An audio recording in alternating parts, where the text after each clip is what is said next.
जिंदगी का जज्बा इस वक्त कायम है।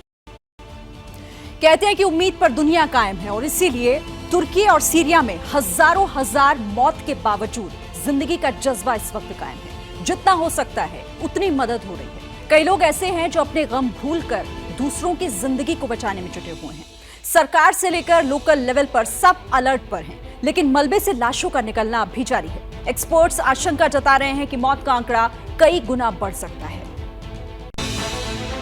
कहते हैं कुदरत की लाठी में शोर नहीं होता। तुर्की ने जो कुछ देखा, सीरिया ने जो कुछ सहा, उसके बाद ये कहावत और ज्यादा मुफीद हो गई। महाप्रलय वाली तबाही तबे पांव आई। उस वक्त आई जब इंसान के पास संभलने तक का मौका नहीं था, और फिर इसके बाद जो कुछ हुआ वो दुनिया के सामने इन तस्वीरों के तौर पर सामने है। हालात ये हैं कि अब हर मिनट कई शहर लाशें उगल रही हैं। तुर्की और सीरिया में भूकंप से मरने वालों का आंकड़ा लगातार बढ़ रहा है। सोमवार दोपहर तक जो आंकड़ा 2300 के आसपास था, अब डबल से ज्यादा हो चुका है। लेकिन एक्सपर्ट्स का मानना है कि यह आंकड़ा 8 गुना से ज्यादा हो सकता है। वर्ल्ड हेल्थ ऑर्गेनाइजेशन WHO ने साउथ तुर्की के साथ नॉर्थ सीरिया में 32,000 लोगों की मौत की आशंका जताई है। WHO के मुताबिक भूकंप की वजह से तुर्की और सीरिया में 2 करोड़ 30 लाख के आसपास की आबादी प्रभावित हुई है।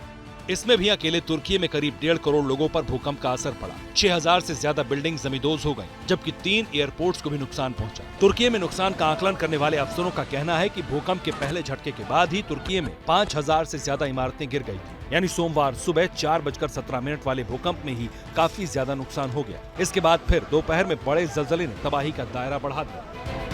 वहीं UN का मानना है कि मरने वालों की संख्या और भी बढ़ेगी, क्योंकि इस लेवल के भूकंप के बाद ऐसा होना कोई असामान्य बात नहीं। मंगलवार को पूरे दिन तुर्की से जलजले के बाद तबाही और बर्बादी की भयानक तस्वीरें सामने आती हैं। कुछ लोगों ने वो वीडियो भी पोस्ट किए जो उनकी कार वाले कैमरे में रिकॉर्ड हो गए थे। बताया जा रहा है कि तुर्की में 7.8 और 7.6 तीव्रता के जो 2 बड़े भूकंप आए थे, उसके अलावा अभी तक 276 से ज्यादा आफ्टर शॉक्स रिकॉर्ड किए गए। यानी तुर्की और सीरिया की जमीन लगातार हिल रही है। कहा यह भी जा रहा है कि जिन इलाकों में जलजला आया वो घनी आबादी वाले थे। तुर्की तो दुनिया के सबसे ज्यादा भूकंप प्रभावित इलाकों में से एक है। यहाँ ज्यादातर इमारतें पुरानी और कंक्रीट से बनी, जबकि सीरिया की इमारतें भी कई साल से सिविल वॉर के दौरान हुई बमबारी और एरियल स्ट्राइक में काफी कमजोर हो चुकी थी। इसकी वजह से भूकंप का झटका नहीं झेल पाई और भरभरा कर गिर गई। तो देखा आपने किस तरीके से तुर्की पर कुदरत की स्ट्राइक हुई है।